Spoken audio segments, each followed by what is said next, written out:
Mais je trouve que ça révèle quand même pas mal de choses.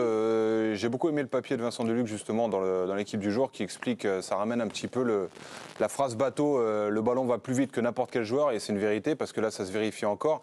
Et puis on peut se rendre compte que en fait une sélection peut travailler. Et moi je suis très content de ça parce que ça prouve que les excuses un peu qu'on entend à droite à gauche, comme quoi en fait le fait d'être horrible à regarder te garantit aussi d'aller loin en compétition internationale.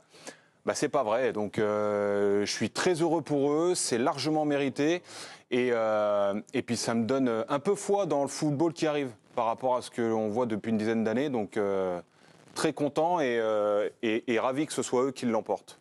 C'est pas la victoire du football, j'ai pas envie d'enfermer le football dans une seule manière de jouer, alors il y en a qui ont plus d'affinité avec certains footballs, moi c'est plutôt le football espagnol évidemment, mais là par contre c'est la vraie victoire du football, d'une idée du football. C'est qu'en fait, depuis des années, l'Espagne rafle tout sur son passage. Depuis 20 ans, j'ai noté, ils ont 10 Ligues des Champions, 12 Europa League, 3 euros, une Coupe du Monde. Voilà, ils sont partout en fait. Et c'est qu'ils ne sont jamais sortis de leur processus de jeu, de leur processus de collectif. Il n'y a jamais une équipe qui a été bâtie autour d'un joueur, suivez mon regard. Donc il y a eu un creux un petit peu là, sur ces dernières années, mais toujours... Oui, mais non, mais il y a eu quand même un creux. 2022, c'est un échec. À l'Euro 2021, ils sont pas loin de passer l'Italie. C'est pas un vrai creux. Sûr. Ils ont un creux de style quand même. Ça joue un peu moins bien, moins vertical, un peu moins léché.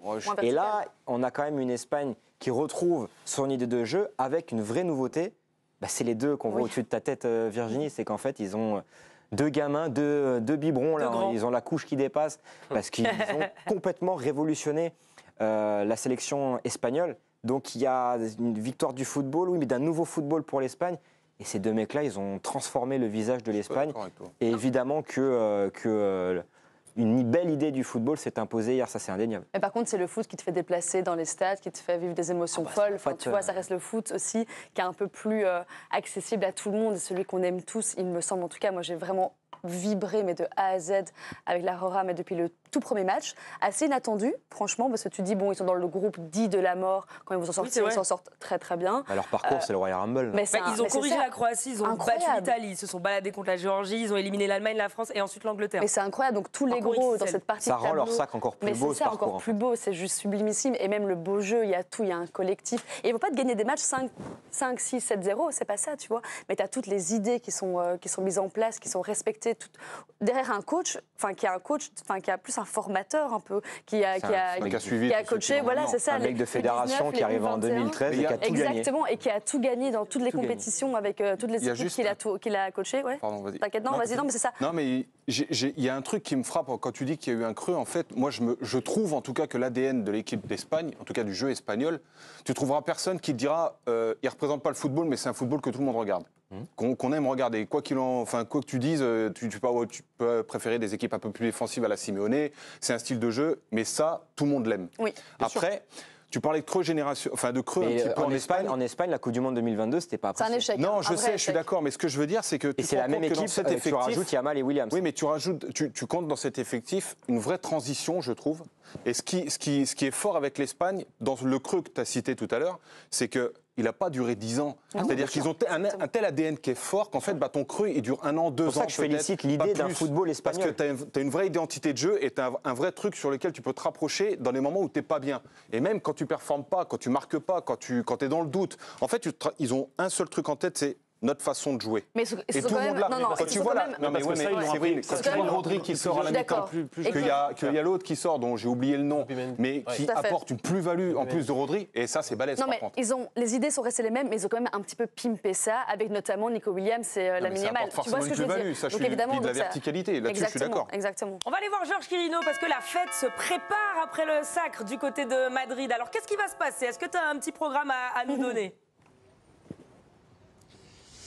Buenas tardes, compañeros. Oui, on est dans la capitale d'Espagne, la capitale d'Europe ici. Pour vous donner, todo bien ici, Virginie, pour vous donner une petite idée quand même de l'atmosphère. On arrivait à quoi? Il y a 3 heures avec Corentin Roland. On se demandait si on allait voir assez rapidement si l'Espagne était championne d'Europe. On arrivait à l'aéroport, on a vu un carton géant.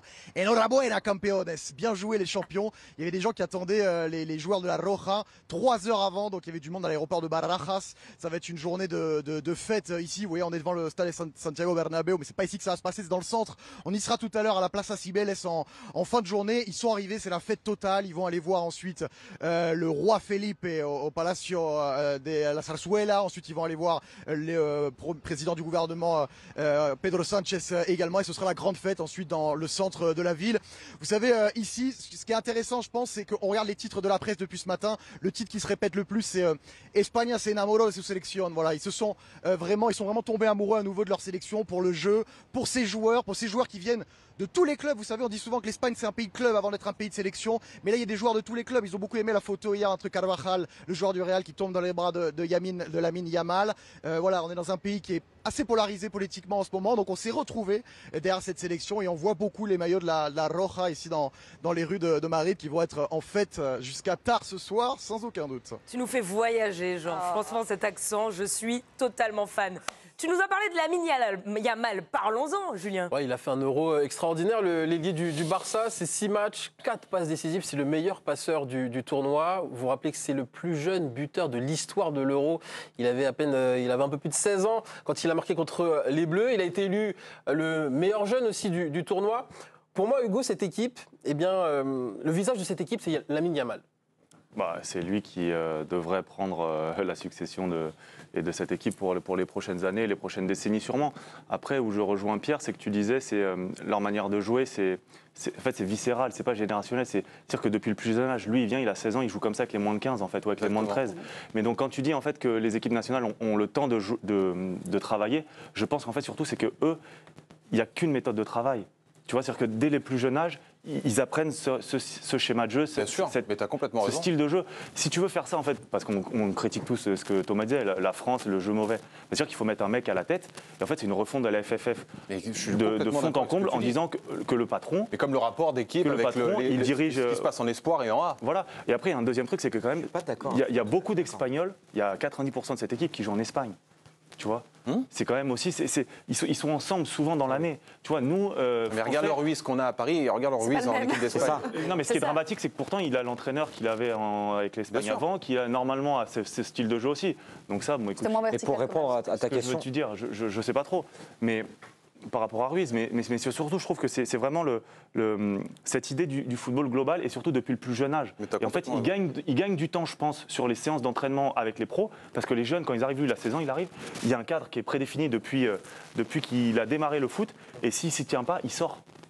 Je ne trouve pas que ça soit le visage de cette équipe d'Espagne justement dans cet Euro. Pour toi, c'est un collectif. C'est une valeur ajoutée. C'est la plus grosse valeur ajoutée peut-être à cette équipe. Celui qui incarne cette équipe de l'Espagne, c'est Rodri. C'est Rodri, je sais pas. Et Carvajal. Et Carvajal, vous l'aimez pas? Non, mais Carvajal. J'adore Carvajal, mais Carvajal, bien sûr, mais Carvajal, il n'imprègne pas l'ADN de cette équipe espagnole. Il est décisif, son extérieur du pied. Je suis totalement d'accord. Les efforts qu'il fait. Ce petit extérieur du pied qu'il donne sur l'avant-dernière passe sur le premier but, il fait un Euro stratosphérique, il est monstrueux, il fait une année incroyable, il n'y a aucun problème. Je ne vais pas dénigrer Carvajal, mais pour répondre à ta question, c'est pas lui le visage de l'Espagne. On a un Rodri même voilà, il incarne tout ça. Un calme, et là où il impose quelque chose, c'est que où il représente l'Espagne justement, c'est que cette équipe d'Espagne, c'est la seule équipe de cet Euro qui a imposé quelque chose. La seule équipe d'Espagne qui a voulu imposer son jeu, qui n'a pas voulu s'adapter à l'adversaire. C'est la seule équipe qui n'a pas eu peur des adversaires. L'Allemagne l'a un petit peu fait. Un petit peu, moindre, pas de la, oui, mais niveau, qui a changé, mine de rien, face à l'Espagne. Et l'Allemagne, ils ne sont jamais reniés. L'Espagne, pardon, ils ne sont jamais reniés. Et quoi qu'il arrive, peu importe les scénarios, ils ont tout connu. Cette équipe d'Espagne, ça n'a pas bougé. Mener contre l'Espagne, ça tourne, on égalise. On s'en fout. Je vous coupe 2 secondes parce que Georges a envie de réagir à ce petit débat. Ça lui plaît, donc on te donne la main, Georges. Pas obligé, Georges. Non, mais je réagis à ce que tu dis, Thomas, mais pour moi, l'homme, l'incarnation de cette sélection, c'est pas un joueur, c'est le sélectionneur.